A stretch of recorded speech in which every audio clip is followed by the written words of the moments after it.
Red Zone TV kwoli webale kubanga ogoberera yonna gy'osinzira okubanga gy'otulabira kyokola kya mutawaana nnyo okubeera ng'okyali ku mukutu guno gwa Red Zone TV. Omusajja ogulaba ku screen yo akatambi ako nkakasooka ajjukira ngenda kukakulagako mu maaso awo oyo bamuyita Yiga Kisa kya Mukama, omusajja yalondeddwa nga Deputy RDC owa district ey'Egomba era yayogedde ebigambo bingi nnyo.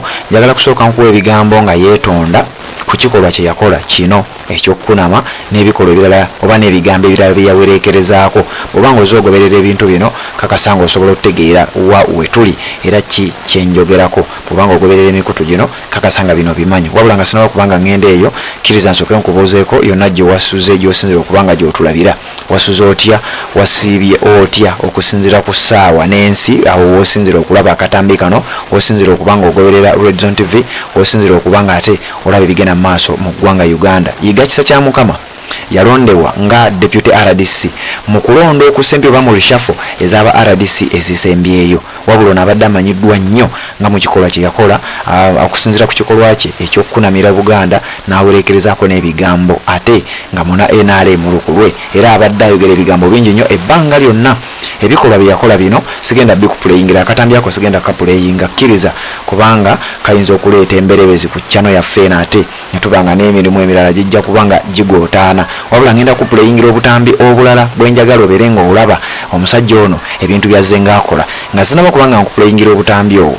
Njagala okkirize nsooke nkuwe ebigambo bye yayogera nga yeetonda ng'alaga nti ekikolwa kye yakola teyakikola mu bubi, teyakikola mu bugenderevu era size embeera ze naye nga kyo yakikola. Oyo oluvannyuma n'abeera ng'afuulibwa Deputy RDC mu district ey'Egomba. Yakunamira Abaganda era bamuwa Deputy RDC era mu district ey'Egomba eri mu Buganda. Kati nga sitawo kubanga ngenda wala kansooke nkuwa ebigambo bya Kisa kya Mukama ono nga yeetonda, then oluvannyuma nzija ate mba nkuwa n'ensonga endala. Bw'oba tonaba kubanga osubscribe nga kikole tubeere nga tetutambula ffenna. Nze Yiga Kisa kya Mukama basabo ne banyabo mbalamusizza. Njagala twala omukisa guno ndi mulamu bulungi okwetondera Obwakabaka bwa Buganda, okwetondera Uganda yonna, bakadde bange n'emikwano gyange, bazadde bange. Nti ekikolwa kyange eky'okweyambulira eggwanga oba eky'okkunama tekyali kikolwa kirungi.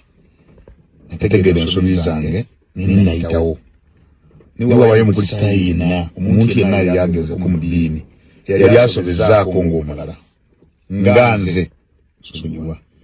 Kyanyiza bangi bakwano bange, kyanyiza bangi bakadde bange, bazadde bange n'abasigidi yonna, famire yange n'abalala nsonyiwe. Ndi muntu asobya. Saakola bwe ntyo nti bwe nakula bwe nakuzibwa bwe nabeera nabo bwe batyo. Neetonze munsonyiwe ng'omuntu. Ensobi yakolebwa ndi lwedde okugenda okwetondera Ssaabasajja kubanga enyere byateekebwamu abakwatisi bano limanyisa n'abalala. Njja kwetonda nnyo eri Katikkiro n'Obuganda bwonna namusonyiwe. Ndi muntu mukulu era asobola okusobya, nina omusayi ng'abalala munsonyiwe. Nayitawo neetondera Katonda na buli omu, bannaddiini, bakwano bange bonna munsonyiwe. Nakwano gyange mwenna abanyiga munsonyiwe. Ndi muntu saakola kikolwa kirungi era sobola kigamba kyali kirungi. Neetonze era gwansinga. Kale ebigambo ebyo byali bya Kisa kya Mukama, yabyogera oluvannyuma lw'okuba nti yali aweereddwa obwa RDC, Deputy RDC, naye n'alaba ng'ekikolwa ekyo kirabika kigenda mukuba era abantu bangi bagenda kisimbako nyesira, n'ayogera ebigambo ebyo. Kati ate ne tuddako ne mu Parliament nga Honorable Joel Lusanyonyi, Leader of Opposition, nga naye avumirira engeri ono gye yalondebwamu okufuuka RDC olw'ebintu ebyenjawulo byazze ng'akola. Kati ng'ono Ssenyonyi agamba waliwo kaliba eyandibadde eyitibwamu omuntu ono okulondebwa nga RDC era kansooke nkuwa ebigambo bino nneme kubanga mwogerera ate oyulize bulungi, wabula nga bw'osubscribinga bw'ogenda mu comment section n'oteekayo obubaka ate oba osobola okukiyalinga kikole information eyongere okubanga ate eyitambula. Ssenyonyi ono yali mu Parliament naye n'abaako byayogera ku musajja ono, then oluvannyuma ngenda kukuleetera ebigambo byazzeemu ate okubeera ng'avuma kuba ensonga lwaki mbireese bino nti ono yeetonda oluvannyuma lw'ebikolwa bye yakola ebitali birungi,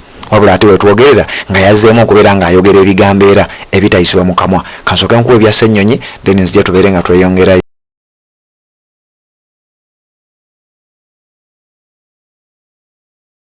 Of the Local Governments Act, it provides for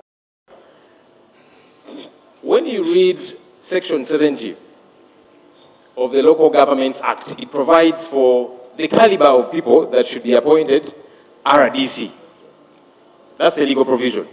But by extension, we can cascade that down to anybody occupying or within the office of the RDC.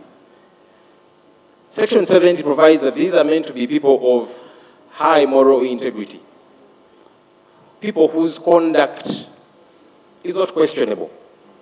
One of the people that have been appointed to this position, which we are yet to fully understand as Assistant RDC, is Ewaniga Kisacha Mukama. This person has been posted as Assistant RDC to Gomba District. Ebyo bigambo byali bya Joel Ssenyonyi nsazeewo nkomaawo olw'ensonga nti ebyaddako mu maaso awo yali agenda kubanga amukontrolinga. Sijja kubyongerayo kansooke nkuweeko ebyo. Gwali ku Red Zone TV, njagala tugende mpola mpola. Kati ate ono eyeetonze nti ekikolwa kye yakola tekyali kirungi, ono yavaayo n'ategeeza nti ebintu bino teyabikola mu mutima mulungi. Njagala ate nkuzzeeko emabega nkulaga omusajja ono ebikolwa ebirala bye yakola bannansi bye bataayagala oba ebitaasanyusa muntu wa wansi nga kisa kya Mukama ye yabikola nabyo simanyi oba mwategeera nti yeye naye obanga obadde ogoberera ebintu bino akadambi kano osobola okukajjukira. Ngenda kakulabako kitundu olw'ensonga nti kalimu ebikolwa ebiyinza okuba nga byesittaza biba nga bireeta emberebezi ku channel eno nga bwe nkugambye nti tetulina kuteekayo bintu byesittaza. So kati kansooke nkulageko kye nkulaze, njagala weetegereze mulimu kisa kya Mukama eyakola effujjo lino.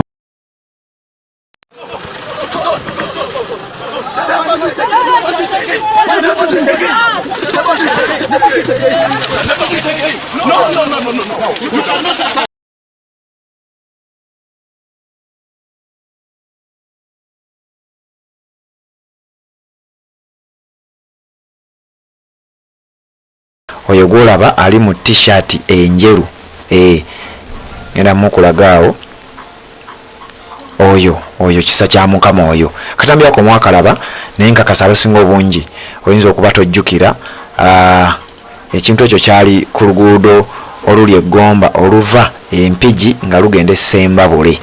Waliwo olutalo ku kkubo, ndowooza nga emmotoka emu etisse mulimu kisa kya Mukama, mulimu n'abamilitale nga bw'obalabye n'abantu abalala. Kati nga balina gwe bayisinganya naye omusajja ne baagala omukuba olw'okwagala obbayisa ate nga bye babadde bavuga obubi.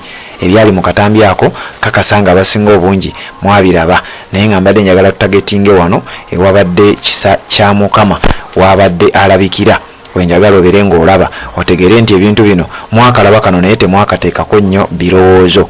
Kisa kya Mukama yalimu era yali omu ku abo abaakolanga effujjo ku kkubo nga kati wetwogerera ye Deputy RDC era ow'ekitundu kye kimu eky'eggomba kyokka ng'owulidde akatambi kali nga yavaayo ne yeetonda. Era njagala tubeere nga ate ankulaga ebigambo bino byasembyeyo okuba ng'ayogera. Oyo gwolaba ekisa kya Mukama oyo. Era wetwogerera bw'atyo bw'ali ye RDC wa disitulikiti ey'eggomba ate nga n'eryo effujjo era yalikolera mu Ggomba. Kati kanzigye nkulaga ate ebigambo byasembyeyo okuba ng'ayogera wakati mu bigenda mu maaso mu Parliament nga bannansi oba ababaka mu Parliament naddala bali ku ludda oluvuganya bavumirira obuli bw'enguzi obugenda mu maaso mu Parliament. Abamu ku bantu ba bulijjo nga nabo beegasse ku kino nga bavumirira obuli bw'enguzi n'okukozesa obubi ssente z'omuwi w'omusolo ekigenda mu maaso mu Parliament. Ye kisa kya Mukama avuddeyo n'abagamba buli abuuza ensaasaanya y'essente mu Parliament genda obuuze nnyoko zaakozesebwa kitaawo. People mubeere muko n'amagezi. Temuyina mu authority kubuuza ku ssente Parliament z'ensaasaanya. Nalabe batalina mu authority kubuuza nnyoko z'ensaasaanya wa kitaawo. N'olaba abasajja abakulu abaasoma bagenda mu ssomero nga bimunga byereere. Parliament y'ensaasaanya ssente z'omuwi w'omusolo yagala nsaasaanya nnyoko. Nga mwe muzirya ab'opposition nga temugana amafuta ge babawa. N'olaba akasajja akakulu ak'obuba obunene mbu wanya sekikubo toyina magezi totegeera. Genda oweebake ku bikazi by'emikadde leave Parliament matter. Wadde obaddeyo ebbanga ddene toyina magezi. Genda obuuze kuza nnyoko bw'asaasaanya wa kitaawo mwesonyiwe Parliament. Maama Anita Amongo oli mugumu era beera mugumu ffe bakanda gye tuli bakuzina embizi ezitambula ziri embwa embisi gasiya.